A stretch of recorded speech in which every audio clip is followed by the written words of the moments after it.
So I created this cool little program that's going to automatically build a little web application for you using Golang, and just kind of streamline the process and help newbies learn stuff because I could have used this when I was trying to learn. Um, and this is designed, well, to be deployed on a EC2 instance, AWS. So first off, let's just go over the creation of your EC2 instance. We're going to launch a new instance. I'm going to show you how this works. You're going to call it whatever you want. I chose the free option because I like as much free. I try to do everything for free, especially if you're just trying to learn, do everything for free. That would be this one. And then t2.micro key pair, create a new key pair. You're going to download your key, right? And you're going to save it somewhere on your file system. I don't know where, but you want to do that. Make sure you select it too. This network settings, I set it to my IP because I only want my home computer to be able to access the instance. So for SSH. So I don't want to be able to access it anywhere else but my home computer using my IP. So I always do that. And then without explaining this, I'm just going to tell you, you should always click this. At least this one and this one. But maybe not this one. But anyways. So then we're going to go launch instance, right? I don't want to recreate something I already have because I don't know what Amazon's going to do. They might try to charge me more or something. I don't know. So I'm just going to go with this one, which is the same thing. Key name, DD. I have my key name saved here. So I'm going to click, copy. And then we're going to open up one of these, navigate to that location, and we'll do ssh-i ed.pem, and then it's EC.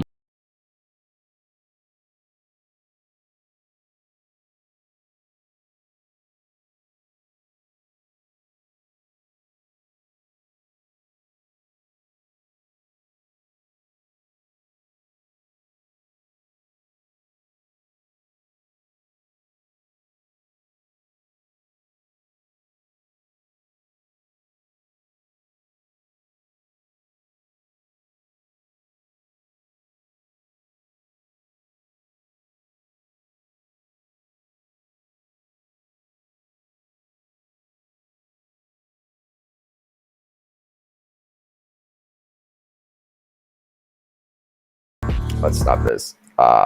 So now once you get into here, we are now connected to the EC2 instance. So now I'm going to jump back over to my little program. So if you are learning Golang and trying to do web development, this little program isn't going to teach you really how to do it, but it will build something that works and give you a working model that you can modify and experiment with. So it's not so much as like, I don't know how helpful it's going to be for some people. But anyways, so we're just going to go code. We're going to go back here, click the code. I'm going to copy that. Let's see, I already have some stuff on here. We're going to make a test file, cd into our test file on the EC2 instance. And then we're going to get, oh wait, here, this is important.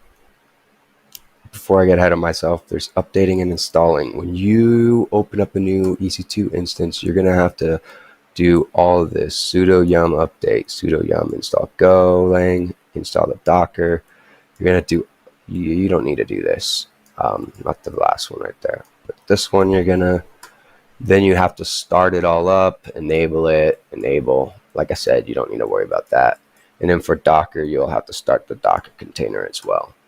So once you do all this, then you can make and come into here and do git init, right? Initialize git repository ls git clone, right click, copying this code right here, boom, ls test cd go site ls. All right, so we're in here. I probably need to just remove this from the repository, but I was using that for other tests.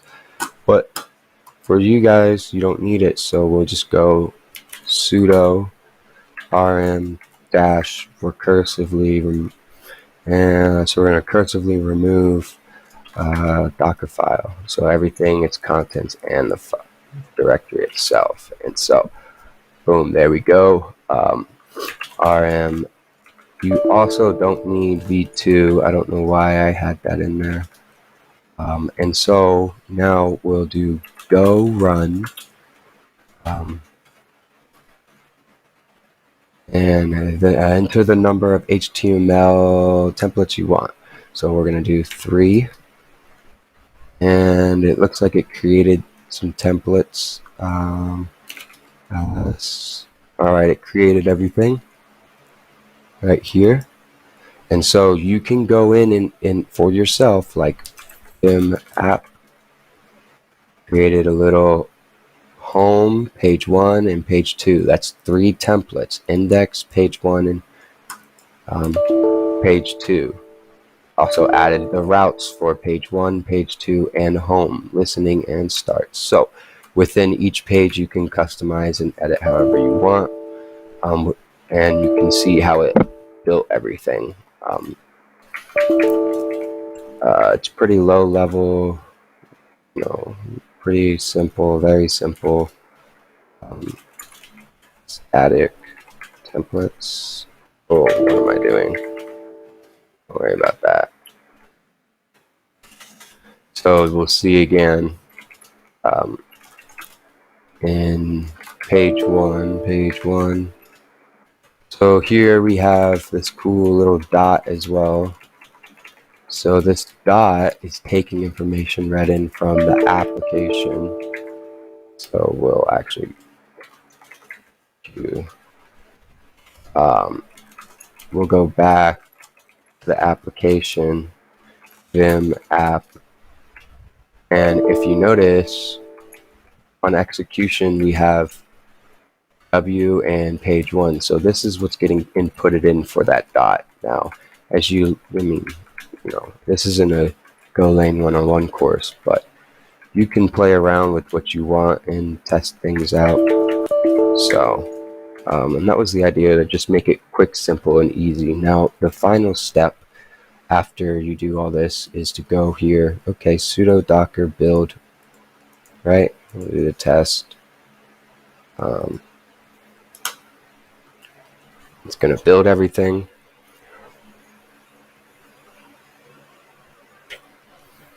We'll just give it a sec here.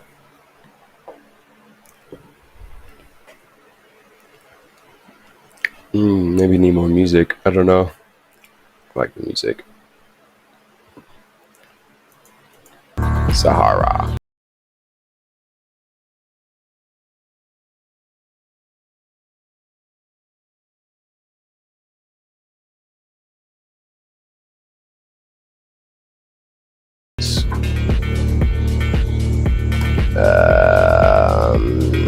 You should. Oh, did I updated this?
if you're trying to run Docker inside of here, actually. So I could have just moved the file rather than remove it.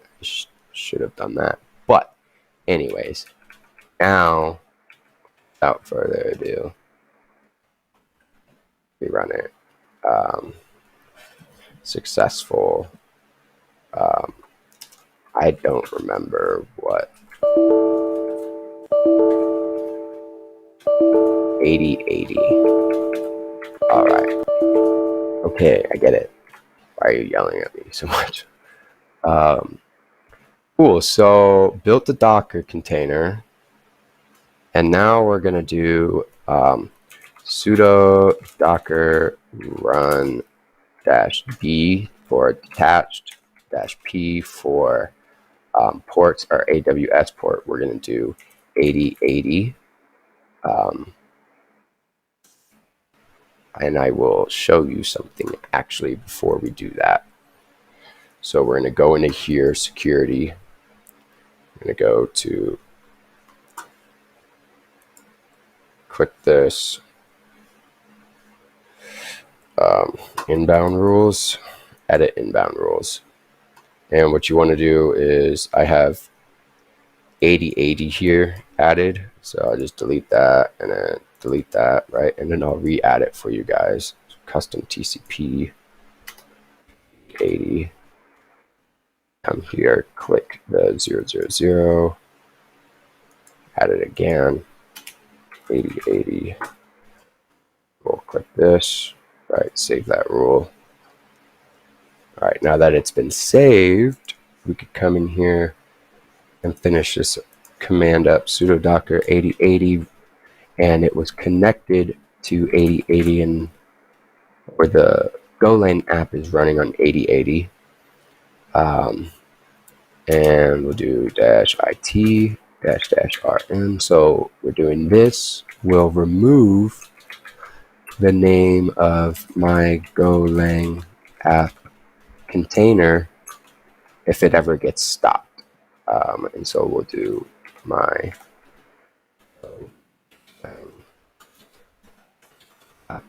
oops. And this is taking the image. So this will be the image container name, and this will remove the container if it stops or fails. So you don't have to stop the container each time and remove it. And so we run this, boom, there it goes, detached. We'll do, go up to the EC2 instance, go back to instances, click here, go to details, and then public IP4. We're going to open this in a new tab. All right, advance, proceed. So we're going to come here. I don't like that it does that, but we'll do, but it's 8080, right? Home. And then slash h1, h1. So this is running from here, from the Docker, sudo docker ps. This container right here is hosting this. That page 1 that I was showing you guys is within the ls, right? cd static.